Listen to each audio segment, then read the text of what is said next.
What's going on, everybody? Welcome to the They Gon' Feel Me podcast, home of authentic conversations by authentic men.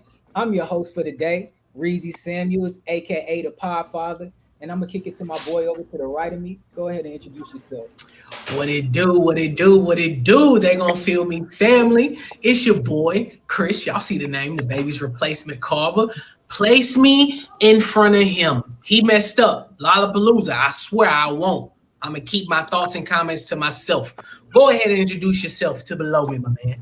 What's up? What's up? What's up? It's your boy Rob L, also known as Rob Wi-Fi. Why? Because my Wi-Fi tends to go in and out. In and out. And what it do? It's your boy Al C, aka Black Iron Man, Tony Dark, but you can call me Antoine.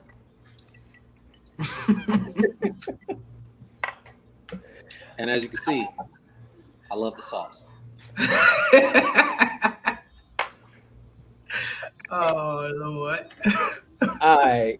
For our first topic of the day, we got the versus battle between the two legendary hip hop crews, the Locks and Dipset. The battle took place on August 3rd in Madison Square Garden, and the consensus is the Locks took home the W. But we want to know what you guys think. So go ahead. From what I saw, it's definitely safe to say that the Locks took home the W. Dipset, to me, from the videos that I watched, because I didn't watch the versus battle live. I went back and actually watched like clips and everything from it. Then I went back and watched it fully, and I mean, just halfway through it, the Dipset looked like they were not prepared. The Locks came out there, especially your boy Jada. Jada was killing them, destroying them. He was out there embarrassing them boys. He didn't snatch Juelz Santana headband off and some more. So, but I liked it. You know what I'm saying? I growing up, even in the South, I was able to listen to both the Locks and Dipset. Cameron was actually one of my favorite rappers back in the day. His first album was the one that I went and bought. So, I mean, I just liked it. It brought back, you know what I'm saying, some old school feel from what I used to listen to back when I was younger. So I rock with it for sure. But the Locks definitely took home the dub, most definitely. I'm gonna keep it real. I watched it from the beginning to basically the end, and to me it was no contest. And when I say no contest, it's not from a standpoint of music. It was a standpoint from an overall presentation, because it looked like one group knew exactly what was going on. They took it seriously. They knew it was going to be a live. They knew it was going to be a live production, and the other group they just showed up. You know what I'm saying? Just to get a check. You know, or they just there just to be there. Also, it just showed that how cohesive the Locks were. You had Jada, Sheik, and Styles. You know, they rhyming each other's verses and everything. And you got Dipset, they on songs, folks forgetting their lyrics, folks not even rapping their verses. Cam come out with a beach with a beach lay. I'm like, dude, what? This is not a time for you to be all cool or whatever. Realize that these dudes, the Locks, they coming out here to lyrically assassinate and kill you, and that's what they did from the beginning all the way to the end. And watching videos afterwards, it was cool to. I mean, they showed mutual respect, but Styles talked about it. He was like, we had made an agreement before that we were gonna get a little chippy. You know, we're gonna talk crazy to each other, whatever. But they knew it wasn't gonna go. You know, nobody wasn't gonna swing on nobody, nothing like that. But the overall winner, aside from Jadakiss, was hip hop. You know, hip hop as a whole. So it was just great. Freaky Zeke. It was great to see, and I'll say this. And I know some people gonna disagree with me, but I mean, I'm honestly, being from the South, I listen to a lot of music, but neither one of the groups were ever like just really my favorites. And to me, this is just me. I just didn't think any of the Dipset were that great of rappers to begin with, because a lot of people say Cam is the superstar of the group, but I never rocked with Cam because I just always thought Come his on, man. flow My boy pulling up in the pink mink. his What you flow was talking about? awkward. I just always thought his flow was awkward. He making up words and I'm We like, got that poopy I just scoopy. I got computer Putin. I can't get with it. But like I said, hey, it was a good look for hip hop. So I let somebody else go. Let's go, Al. See what you got. Well, I mean, I'll be honest. I watched, so I didn't catch it when everybody else did. I went back to watch it just so that I could have see exactly what the aftermath really was. And when you look at the locks and how they came out, if you went to a urban high school as I did, like and the niggas. I'm sorry, that like came to school, like they had beef and like they didn't wear their regular clothes. They wore like t-shirts and jeans. Like they came to school to fight. That's how Jadakiss and the rest of the locks came. They came in t-shirts, beaters. You know what I'm saying? Probably had chains and like box cutters like underneath their brims or something. Like it came for a fight. You know what I'm saying? They came to like fuck some niggas. Mess some niggas up. I'm still cursing. They came to be problematic. Okay, they woke up that morning. They chose violence. In case you didn't know. So, I mean, honestly, I love Dipset. I love. I mean, I'm alright with Dipset, to be honest with you. I mean, obviously, Cam is like probably the more charismatic of the group. Jim Jones, I've never taken seriously. I mean, I feel as if Juelz, like he could be a little bit better, but like I mean, he has his own swagger, his own lane that he's in. Freaky Zeke. The best part about Freaky Zeke is his name. I don't even know what this person sounds like in real life. I've never heard Freaky Zeke, bro. He ain't. He I mean, he's basically like they hype man. I guess like he. I don't want to be hyped up by a nigga named Freaky Zeke, big dog. I'm sorry. He is no play. Okay? I mean, for real, that's their hype man. So he's not. But Right. You already lost. You come in with a nigga on your team named Freaky Zeke, bro. All the songs that I like, and sometimes I like obscure songs that aren't like the big mainstream songs. I heard "Ballin'." I thought that was kind of corny, but like I mean, it is a major hit for Jim Jones. They played quite a few of their bangers. Actually, I don't even feel that the Locks really touched on some of their more commercial, their entire catalog of commercial hits.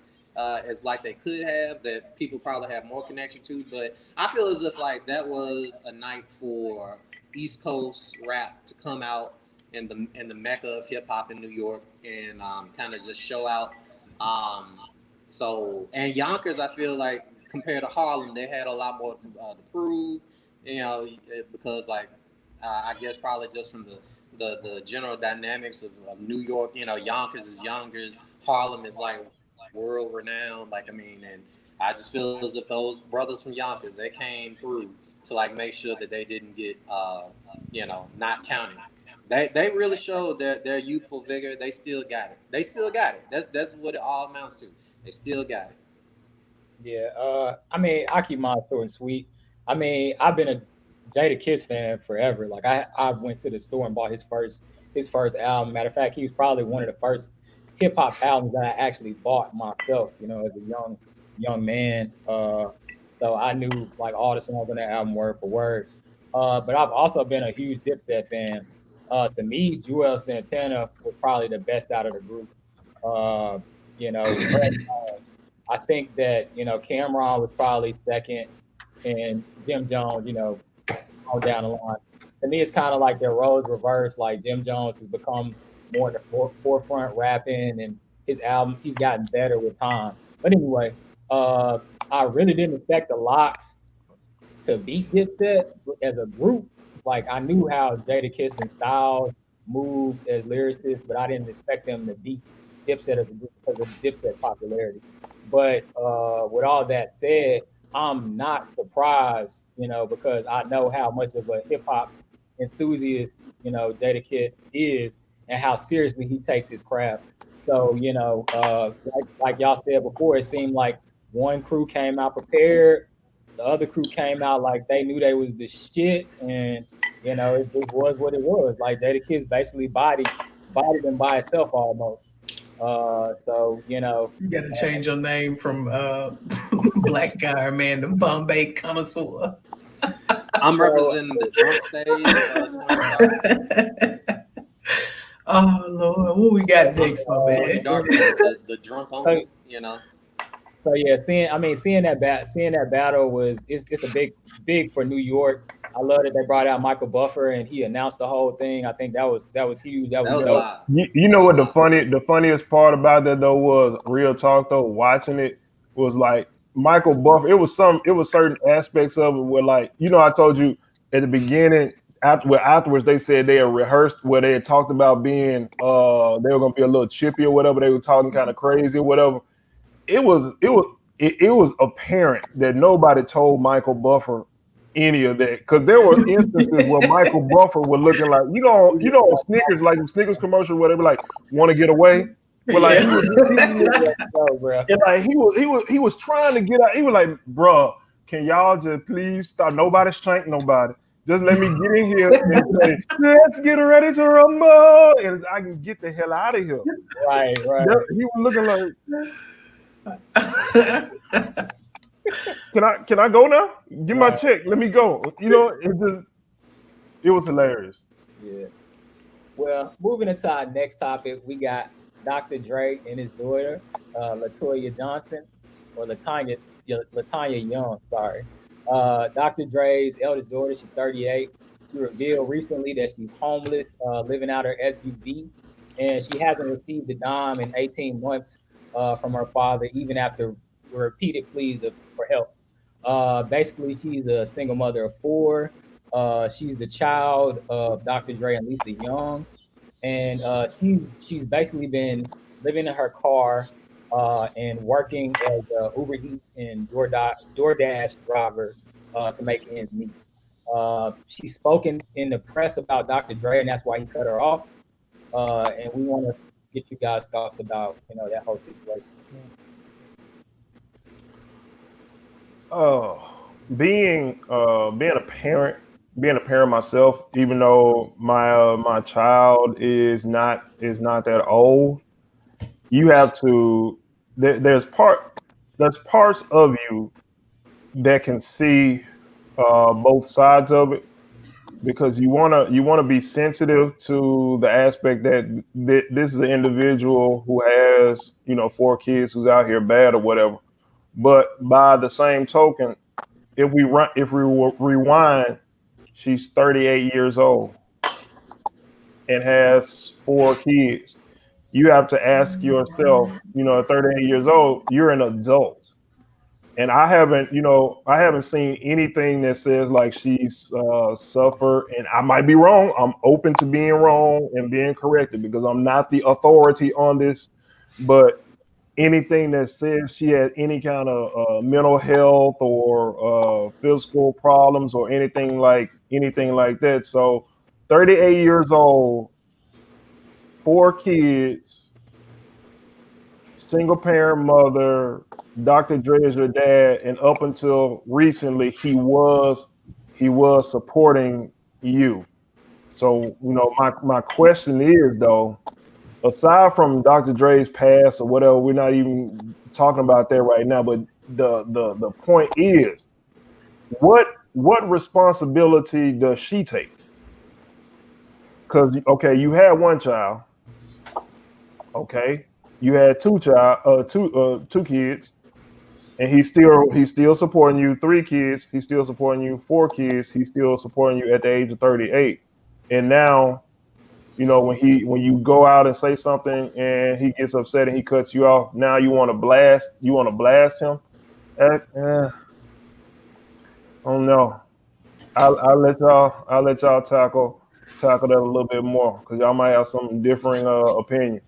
I think it's shady. Something real shady about this. It's like the sensationalism of, oh, this billionaire ain't taking care of his daughter who clearly ain't got billions. But I kind of look at it like, I'm a very support everybody as black kind of person, right? And even if it wasn't my kid, it's kind of like if I'm seeing somebody struggling that is in my circle, I want to help, you know. And from that standpoint, I think shame. I would, I guess, if I was gonna be on her side, I'd be like, shame on Dr. Dre, not just from trying to help somebody up if you got the means, but as a parent, it's kind of like I'll say maybe also a shame to him. I don't understand the dynamics of their relationship, but I feel as if like maybe he clearly doesn't have a great relationship with his daughter. Maybe she didn't grow up in a household with him, like or whatever. But at the same time, it's kind of like at some point, I don't know for how long. Clearly, he's been your sponsor, been taking care of you, and I just look at it like, you know, for him to be giving you a stipend and that was what was keeping you afloat. What were you doing? Going back to that 38-year-old person, even if he was been giving you a stipend for 5 years, 10 years, whatever, it's like you're a grown ass woman. You could have like got a job and you're getting a stipend. He giving you just enough money to maintain the household. You stacking the rest of the paper.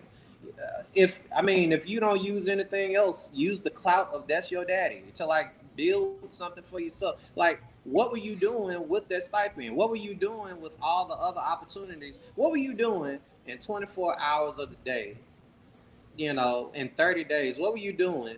You know, like if he give you like a stipend a month, what were you doing with the rest of the other 30 days of this month that you didn't stack any other kind of paper? You were just like, and then well, this is something we don't talk about in the community enough. Like, I ain't trying to put blame kids all on women at all. You know, I'm gonna leave Reezy Samuels to have that kind of opinion. But like, we really don't talk enough about like, you know, as women, it's like you letting dudes shoot up the club. You got 4 kids, dude. You know what I'm saying? Like, I mean, you got 4 kids. It's like, okay, yeah, it takes 2 to make a kid, but it's like, but you need to like worry about yourself. You know what I'm saying? You might want to go out and get your swerve on. I get it. But like, you are out here creating kids that are low-key liabilities for your life. And you need to like make decisions based around that. You know, like, I mean, you can't trust a not shit nigga to like be the one to step up and be the responsible one in the situation. You got to worry about you because you 9 times out of 10 gonna get left with those kids, and you got these kids, and you cannot provide for them as a parent. I can understand maybe after the first kid, the second kid, but you 4 kids in, and now you can't take care of yourself, and you expecting your dad, who you got a bad relationship with, to take care of you. It's like, at what point, you know, at what point do you take responsibility for your own life? It's like, maybe shame on Dr. Dre, maybe he ain't the best person in the world, but it's like, I mean, this is family drama, and you putting it out on media for like everybody else to like kind of side with you. It's just like, that's way too Hollywood for me. It's like, I mean, I don't trust him. I don't feel so bad for him. I don't feel bad for him. Let me get situation. Not sad for her. Let me get close to the mic and look deep in the camera when I say this, because I want people to understand what I'm about to say. Okay, y'all don't feel bad for that girl. Y'all feel bad for them kids. Okay, let's get into it. All right, she's 38 years old, right? 38. I'm 30. If my parents were taking care of me, which is they wouldn't be at the age of 30, my dad would have definitely made me get a damn job by now. But if my parents were taking care of me, even if I didn't like what they were doing, if they were providing a home for me at the age of 30, if they were providing money for me at the age of 30, if they were taking care of my not 1, not 2, not 3, word to Bron, not 4, not whatever, kids, do you think I would have something to say about my parents? How many homeless people do we drive by at stop signs a day? We don't know if their parents are billionaires. Do you stop and give them money? Do you have sympathy for them? What do you say? Go get a job. They need to get a job. We don't know how many of them are a cousin, an aunt, a son, a daughter to a billionaire. They just made some bad choices, right? We drive past them. We don't even want it. We have a whole $5 in our pocket, and we say, I ain't gonna give it to him because we don't know what they're gonna do. But you want to judge Dr. Dre for not giving his daughter some money anymore, for cutting her off because she been talking bad about him. And you damn near 40. Cut it out, big dog. Like I said, y'all don't feel sorry for her. Y'all feel sorry for them kids. If I'm Dr. Dre, to be 100 with you, I mean, I'm gonna make sure my kids are taken care of to a certain extent. You need to be able to go out there and do what you have to do to provide for yourself and provide for your kids. You brought those kids into the world, not me. And then my biggest question that I have, and I've talked to multiple people about this, if Dr. Dre is my dad, do you think I'm not going to sit back and ask my dad, hey, yo, what did you do to become an entrepreneur? What can you give me? What game can you give me? Because I don't want to go work for the man. I don't want to go do this, that, and the third. Whoop, whoop, whoop. I want to be just like you. I want to be just like Pops. I want to be able to have my own business, to make my own money, and say that I built my business from the ground up, or even continue your legacy.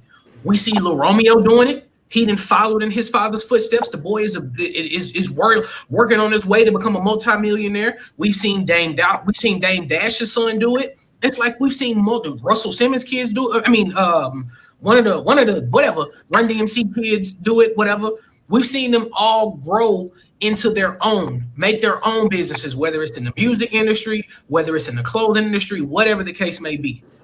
But when we hear that Dr. Dre isn't taking care of his kid no more at the age of 38, we have a problem with that. We need to be able to start holding our own people accountable within our community and saying, no, homegirl, you need to get a job. Because I guarantee you half of the people out there that's saying, oh, he wrong for not taking care of his kids, probably ain't even taking care of their kids as 2 or 3 years old. So y'all miss me with that bullshit, bro. Well, the key word for me is accountability. This woman is 38 years old with 4 kids. Not only is she living out of a car, she's working for DoorDash and Uber with 4 kids. Like, and her dad's a billionaire who was giving her money up until the age of 38. Again, like, what were you doing with all this money? Like, exactly. You know what I'm saying? Like, I'm sure that the money that he was giving you is not a little bit of money, you know what I'm saying? It's enough to sustain your family. And if you're earning some funds on your own with the money that he's giving you, you should have some kind of savings. But anyway, let's get back into the bad choices that she's made.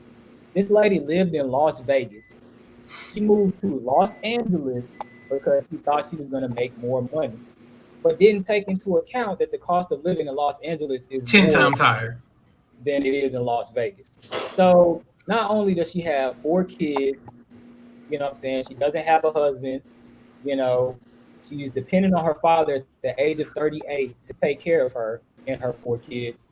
But she moves to a state where the cost of living is so high that even normal people can't sustain a living in Los Angeles. And not to mention a billionaire's daughter. So, you know what I'm saying? I think we got to start looking at the choices that people make. And again, it comes down to accountability. It's like, what are you doing? We got to stop shaming people, you know, for not supporting something that they don't agree with. You know what I'm saying? Like, Dr. Dre supported you. You spoke out about him. He cut you off. That's your problem. That's not the world's problem. Exactly. Why are you bringing attention to that? Because you want to guilt him into giving you money. But no, you need to get out here and earn a living for yourself, you know, and think about, go get therapy. Like, that's another thing. You need to get therapy because you obviously got some issues if you still trying to depend on your father at age 38. That's a you problem. Like, you need to go get some kind of counseling and figure out what's going on in your mind to not make you be lazy and not really want to work and grind for a life of your own, because you got a billionaire father. There's kids out there, like you said, look at Angela Simmons, look at Master P's son Romeo. You know what I'm saying? Like, all these kids, they made a living for themselves. They're not living off of their parents. They're doing something for themselves. Why are you not trying to do something for yourself? You said you haven't talked to your dad in years. If anything, that should make you want to go prove yourself, prove to him that you are somebody worth talking to. Like, you know what I'm saying? Like, I would feel some kind of way if my father didn't talk to me, and I would think that would make me want to work even harder. I don't know, maybe that's just me, but I just feel like, you know, we're allowing people to get away with, you know, not being accountable for the choices that they're making in their lives. And she really needs to, you know, be accountable for her decisions at the end of the day.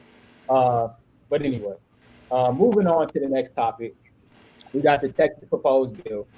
Governor Greg Abbott signed a controversial bill that prescribes, you know, how teachers can talk about current events in America's history of racism in the classroom.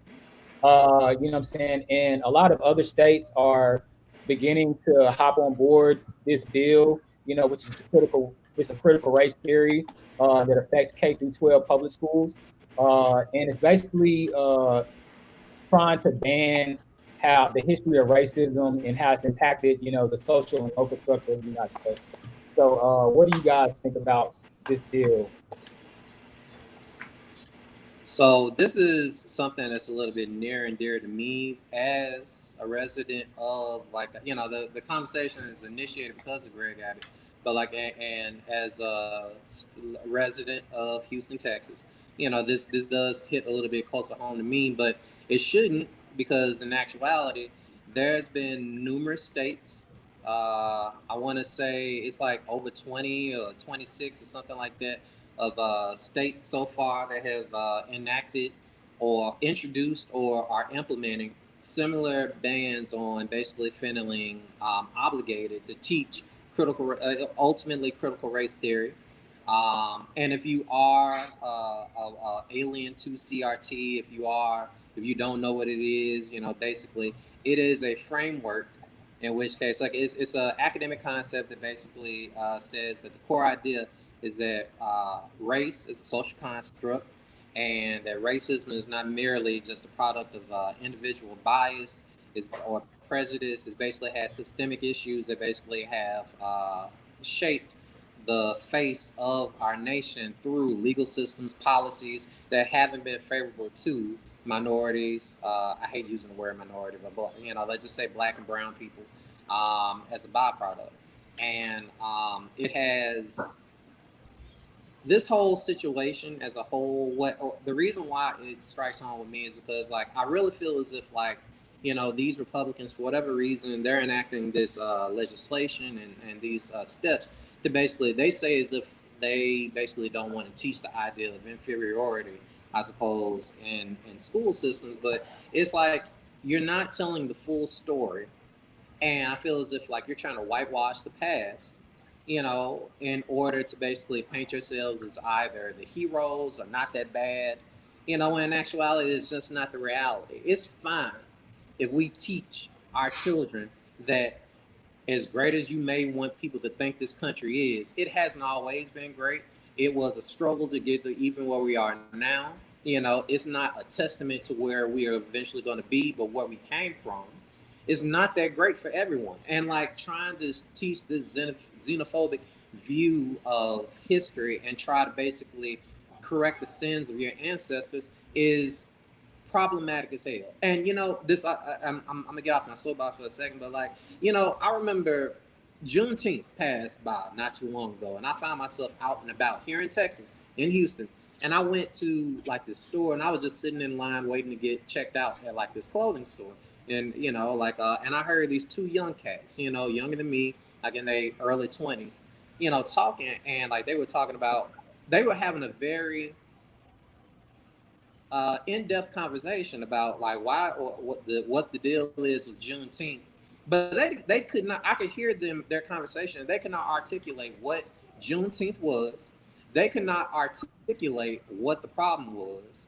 They said these very generic explanations as to why what the problem was, but they themselves didn't know the significance of. I could tell in their conversation they did not know the significance of Juneteenth, and they did not understand the significance of why this is a big deal. And when you don't teach this in the schools, when you don't teach the treachery of the KKK, when you don't teach the significance of, you know, other black leaders other than MLK, who you don't even feel obligated to teach about MLK, you know, the most generic of students, the most generic of black leaders that are out there. You know, you basically not only breed white people, you know, and other races that basically don't have a full understanding of racial strife in America. You also breed the black kids that are in those classrooms also, who basically don't get a full education, you know, and they suffer from the pressures of a poor educational system. And to say that, oh, well, we'll wait till they get to a secondary school. Not all these kids make it to secondary school. And what does it look like, you being a young adult who basically thought this lily white, you know, this lily white idea of what America was, and then all of a sudden somebody tries to teach you these aspects, and you're an adult adult life when you've already been indoctrinated with this idea of no, that isn't possible. No.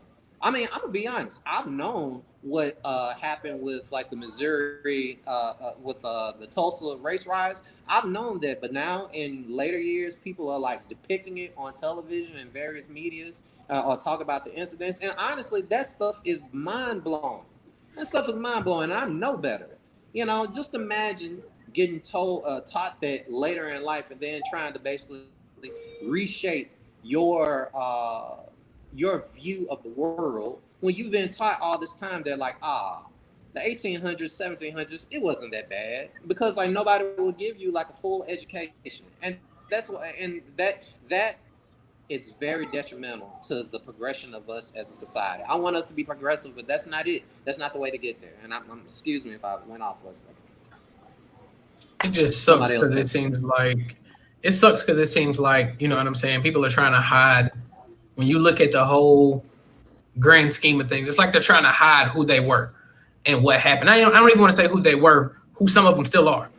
We don't want to teach about the KKK. That doesn't mean the KKK isn't still alive. We don't want to teach about racism and what Black people had to go through.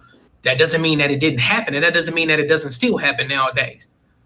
It's sad that we're pulling it from the schools and you're trying to make it seem like, hey, we're just going to whitewash it away and we're not going to talk about it. We're not going to explain to our kids that even though my family is up here, my grandfather or my great-great-great-grandfather was really a piece of crap because he owned this many slaves. You know what I'm saying? It's just, it's one of those things. It makes you step back and think like, is this country as great as everybody tries to make it seem it is? You know what I'm saying? It's a hurtful subject for our people. It's a hurtful situation for America in general, because I mean, eventually they got to learn about it. And to your point, how would you feel if growing up in school nowadays, you're not taught about that, and then when you get older, whether social media is still alive or whatever media platform is out around that time when these kids that are coming up now will get older, how would you feel growing up not knowing about it, and then you're 25, 26 and you start finding out that, oh, these people were really like that, this is how my ancestors really were? It will make you, for most people, it's gonna probably make them step back and think like, damn, like y'all were really like that, like y'all they really had to go through that. You know what I'm saying? And you want to cut their learning off and chop them off at the knees. It's unfair, without a doubt, unfair. And as we die out, like exactly, generations who are knowledgeable die out, it's like that story doesn't get passed down. There are thousands of stories from generations way back when. We don't even know what the Egyptians. We don't even know everything about the Egyptians. It's because like that those generations died out. Those stories weren't passed down. And it's kind of like, I mean, I know that seems like a stretch, but still, when you don't pass down these stories, these histories throughout the years, then who's ever going to keep up that struggle? Who's ever going to remember those stories? Who's ever going to learn from the past? This is a prime example of, you do not learn from the past, you are bound to repeat those actions. And that is detrimental to like this society. I ain't gonna say you're gonna have a resurgence of Jim Crow, but like, I mean, I think it's important, even going back to the Dr. Dre daughter thing. A central word, and Reezy mentioned that word, and it's applicable for this situation where he said accountability. And if we go back, accountability is a hard thing for the normal person to grapple with, even the adult. Because think about when you're a kid, you can be caught doing something, and your parent asks you, "Hey, did you break that cookie jar? Did you steal that cookie? But your hand is in the cookie jar. I see you stealing. It wasn't me." Why? Because we don't want to accept the consequences that go along with our actions. We don't want to take accountability for our actions. Fast forward to now. And we hear people talk about white fragility. Folks ain't fragile. They're not fragile at all. They know exactly what's going on. But I tell you what it is guilt. Guilt will make you do a lot Yep. of things because there are no people that I know. I'm just speaking from my circle. There are no people that I know that are sitting around plotting for revenge. Like, hey, we gonna catch them and we gonna do this. We gonna make our land great again. We gonna do this. No, no. President, we just had the worst president ever.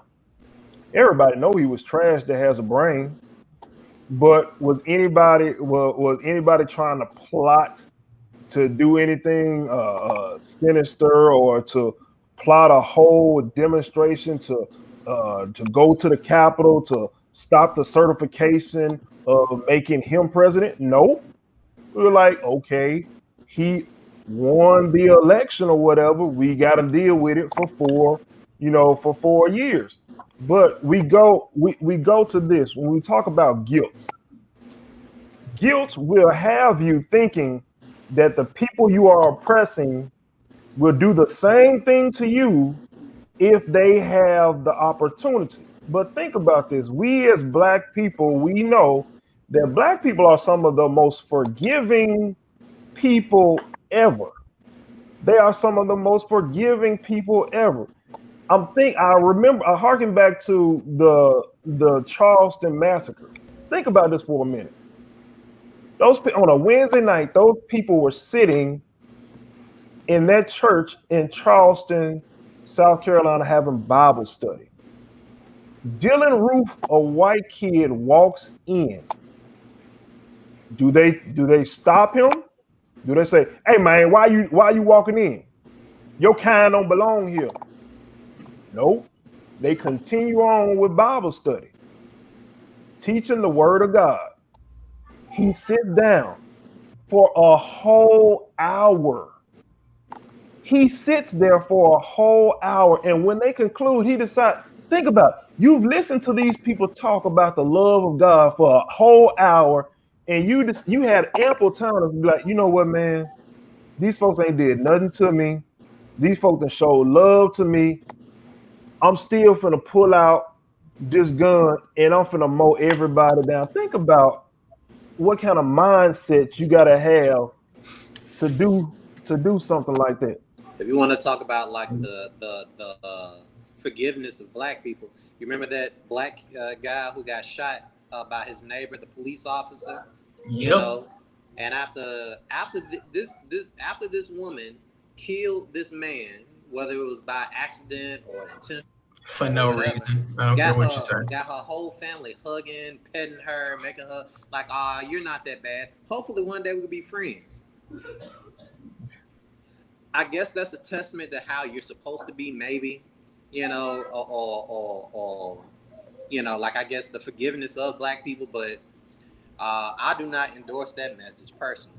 That'll be some fucking furniture moving and somebody shoot me. But I'm sorry, I interrupted. The thing about it though, back to this bill though, but its purpose is done for a reason. I mean, we say accountability. You don't want your children, your grandchildren, great grandchildren to see that you're monsters. Basically, Exactly. Yeah, the atrocities that you have committed. If we just go down a whole laundry list, who blows up churches with people still in it? Who seeks dogs on them, sprays people with fire hoses, try to stop people from voting, give them poll tax, give them literacy exams, deny keep them from the opportunity to buy homes, be homeowners, and get generational wealth. Let's talk about that. Gerrymandering, redlining. Who decides in the medical field, something after effect that we got now. Some people with the whole Tuskegee thing, and let's clear that up. It's not the vaccine. It's that they didn't give them any vaccine. That's the misconception. The misconception is, oh, they gave them a vaccine no, they gave them nothing. They didn't treat it. So the it's not the so that clear. Let's clear up that misconception. They gave them a placebo. A placebo is nothing. No. They made them think. With syphilis And make them think that, hey, we're giving you this whatever, but it wasn't. But going back to it though, and I because we're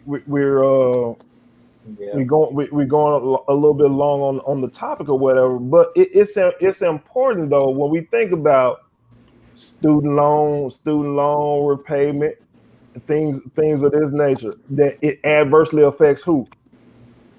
African American people.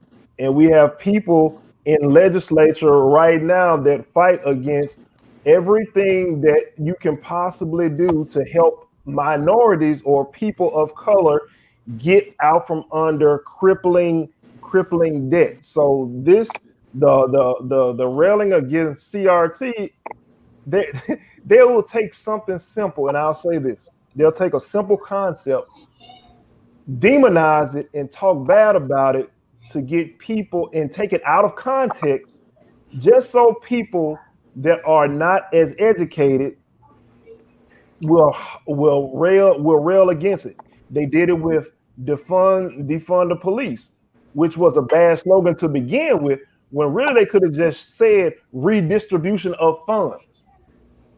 It sounds way better than defund the police, because you hear defund the police. Oh, they want to take the money. They want to take the money. They want redistribution. That's just placating white people. That's placating people. That's placation. Is what that is. But critical race theory is another one of those catchphrases, those trigger words that people use that try to inflame a base. So that's all I'll say on that. Yeah, I think Alfie said it best. Those who don't know their history are doing it repeated. I mean, I don't know if that's the exact quote, but that's the first thing I thought about when I heard about this bill. But anyway, moving on to our next topic, we have Andrew Cuomo. The New York City governor is accused of sexually harassing 11 women, including current and former state employees from 2013 to 2020. He's currently under investigation and could face a potential impeachment. So what do you guys think about this topic? Got to go. He got to go, man. Got to go. People have lost their political office for much less. 11 people, and you always think where there's smoke, there's fire. One person, okay, fight it. Two people, okay, probably fight it. 3, 4, 5, 6, 7, 8, 9, 10, 11. Come on, man. Everybody can't be telling a story on you, and you're the governor. And some of these individuals are working under you, so that's an abuse. It's an abuse of power. But think about it though, because it kind of parallels another individual where y'all remember at one point a few months ago, people were really talking about Cuomo. Hey, he should be the vice presidential pick for Biden. Think of how far he's dropped down, because you go from possibly in consideration for vice president of the United States to now it's coming out that you sexually harassing folks. Man, it's well, you know what it is. He was about to buy NBC. So you gotta lock him up. Man, look, just like Dr. Bill Cosby did. What was I think the name of this show needs to be They Gonna Feel Me episode 2, accountability, because I feel like in every topic that we have today, that word can be used. If he did it, which is, I mean, as Rob said, this I can understand if it's 1 or 2, but you up to 11, big dog. Yeah, It's time to be held accountable for your mistakes. Y'all did it to the future owner of NBC, Mr. Puddin' Pop himself. So look, big dog, you better focus on not dropping the soap. You from New York, so you better go talk to the Locks and Dipset. Ask them how to hold yourself down in the cell, because this is about to go down. Get put out of office. I mean, yeah, he's just gonna get put out of office. We know how this goes. He's just gonna get put out of office. And then, like Peel or R. Kelly, like he's gonna still be all right. Look, he gonna get put out of office, and he gonna make a comeback like the baby, big dog. So it's over. Stop. Then after some time pass by, he gonna go write a book and make a couple million. Make some millions off of women suffering because you out here can't keep your hands and your shit to yourself. He gonna be at the book signing signing titties. Oh man, you dropped your pencil. I had to catch your coochie. My bad.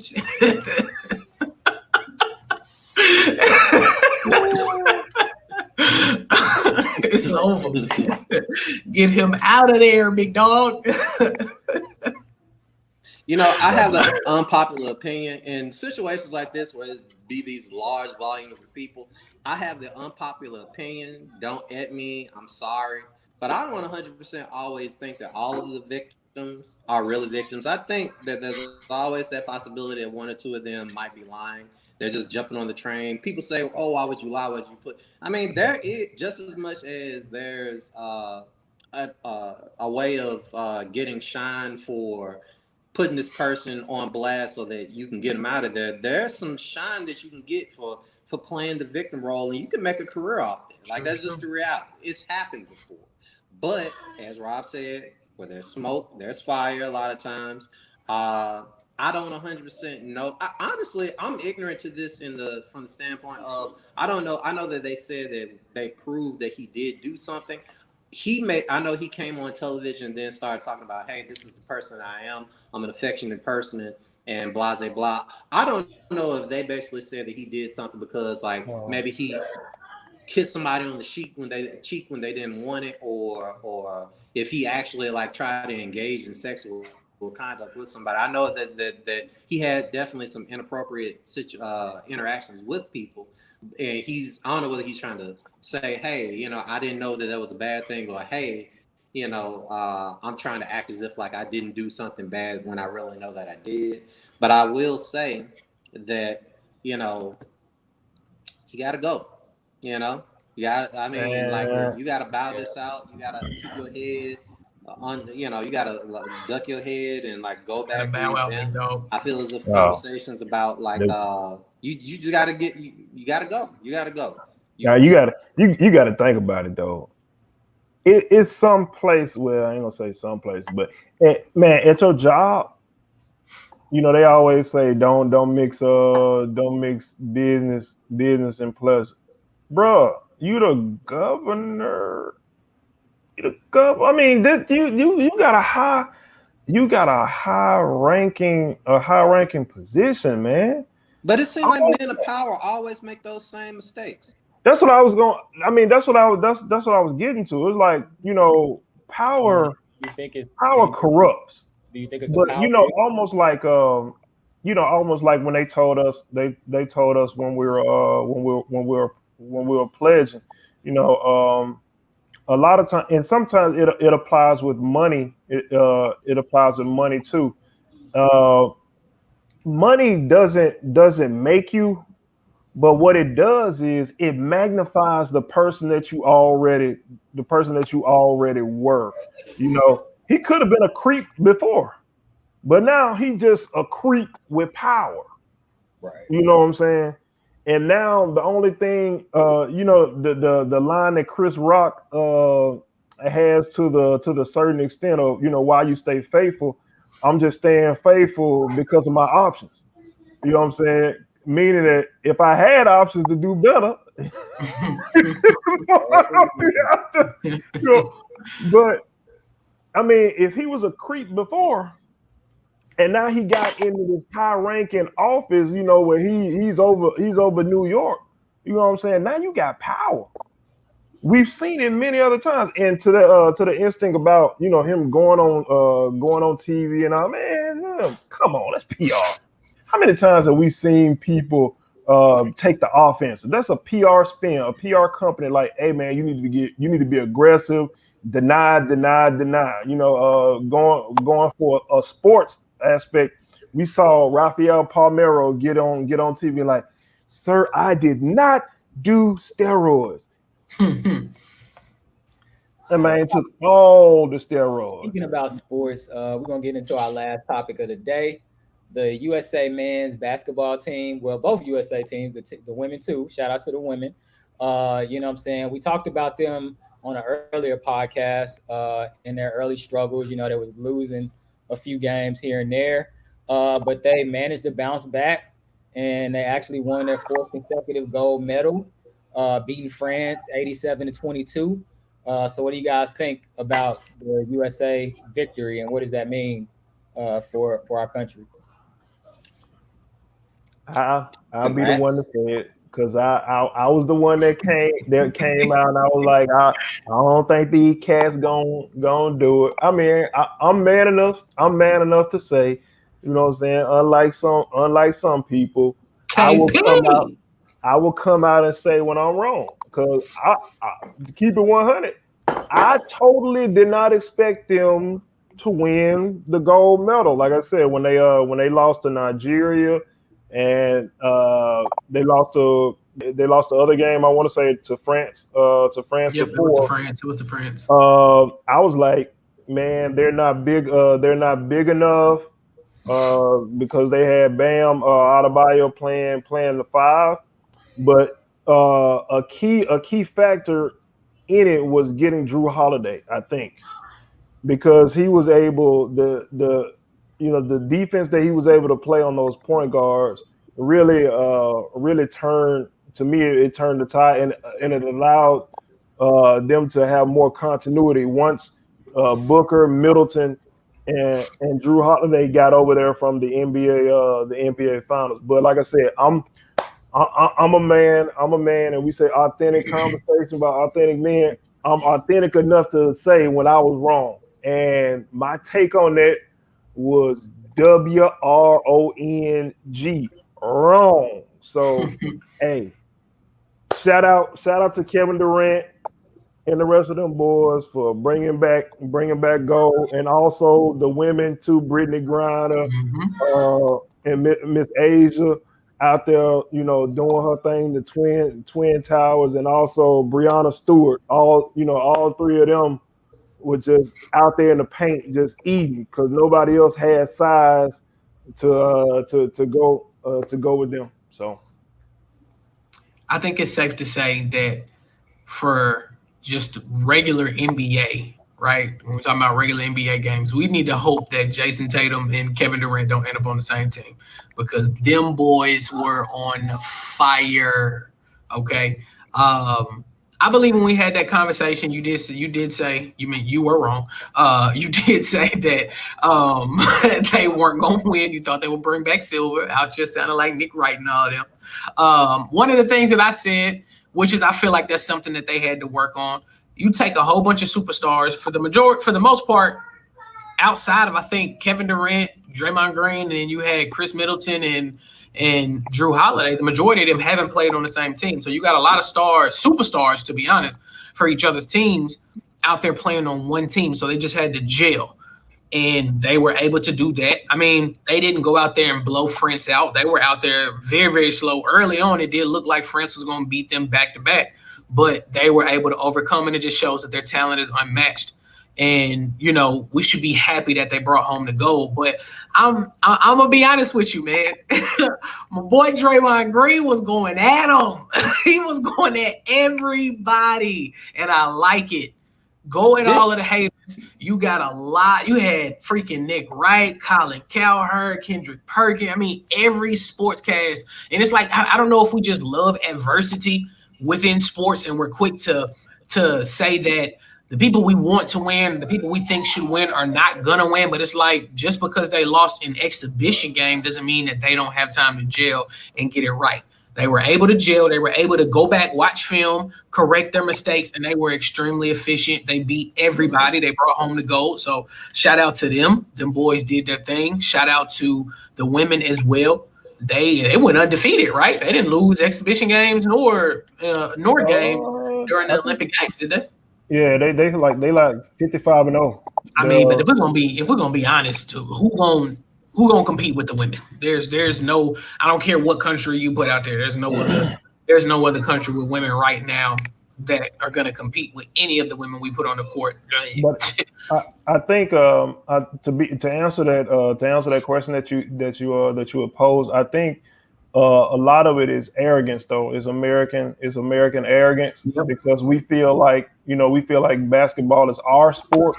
Yep. And we feel like there's nobody else that can touch us. And an aspect of it is kind of, we were spoiled by the dream team, and we're still stuck. A lot of people that witnessed that are still stuck in 1992, thinking that, we can just roll any superstars out there and we can go beat folk by 40. Exactly. Not realizing that, hey, there are other people, there are other countries that play, that play sports too, and as indicative of, the past NBA MVPs. You got Luka Doncic out here. You got the Joker out here. You got Giannis out here. I mean, international players are becoming more and more prominent in the game, and a lot of that is because of that 1992 team. That dream team, and people watching that collection, that once in a lifetime collection of some of the greatest talent ever. But I think a lot of people are still stuck with that image in their head, like, hey, if we put superstars out there, we should beat everybody by 40, not realizing that other people have talent too. But my thing is, it's like, when you look at some of the takes, when you go back and if you go back and you scroll through Draymond's Twitter when he was retweeting everybody and calling them out, like, we got people out here, we got casters out here saying that we're training whiners instead of winners, right? We got people out here bashing the team, and it's like, if you an American and you really love your country, you need to be down and out with your country regardless. You should be able to face adversity and still feel like my team is going to pull it out and come out on top. You didn't see any of those other countries out there saying, oh, we don't have a chance. They believed in their team. They believed in their country to go out there and win. Why couldn't we do the same? We got people out here, oh, they're not going to do it. They'll be lucky to bring back bronze. They'll be lucky to even make it to the silver game if they can make it there. It's just like, bro, like, you get paid to cover sports, and your takes were very trash. So it's crazy to look at. But like I said, shout out to both men and women for bringing back the goal. I think a lot of that is just entertainment value. You know what I'm saying? I think those guys, they have to kind of be the antagonist sometimes, even though they may not want to. That gets those views and that engagement. So they kind of have to go against those players sometimes, because I see those same guys that talk, they always supporting those guys. He's a bad man. He can pull up on you from 30. You know what I'm saying? So it's like, I think that they have to find something to make it entertaining, because when you look at it, a lot of people aren't really engaged in the Olympics and Olympic basketball. So I think that's just the way to get people watching. You know what I'm saying? But anyway, you know what I'm saying? We've reached the end of the podcast. Y'all make sure y'all go follow They Gon' Feel Me podcast on Instagram, Facebook, YouTube. Like, subscribe, click the bell for the notifications. And, I'm gonna let my co-brotherin over here. If y'all got anything else y'all want to say, before we get up out of here, go ahead. We appreciate the support from everybody from the first episode, all the likes, the comments, and everything. Just continue to support us, and we are going to continue to keep putting quality product out. And once again, shout out to Mississippi Valley State University. Delta Dip. SWAC also, Black School. Started with that. Bop, bop. Shout out to all the people that's following us, that's loving us. You know what I'm saying? We just gonna keep coming with more. You feel me? I'm about to get on my New York flow. Shout out to my kids for not interrupting the podcast today. They was quiet, even though I had to exit out early. They still was extremely quiet. I was able to keep them on hush mode. Shout out to the junkie that stole my Jordans off my front porch. If I catch you wearing them in the street, it's over. You feel me? And that's that on that.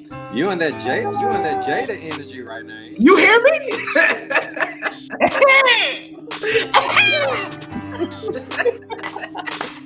Hey, yo, man, I want to just give a shout out to all the black businesses out there. I want y'all to go check out my wife. She got the little fit belt, the sweat belts, ladies. If y'all were trying to get into shape, go check out Pretty Fit by Coco on Instagram, I believe. And also my little niece, she got a clothing company as well. You know, support these young people out here. They really grinding. No sauce needed. That's on Instagram as well. So y'all go check them out and support, man. And we gonna holla at you. Until next time. Peace.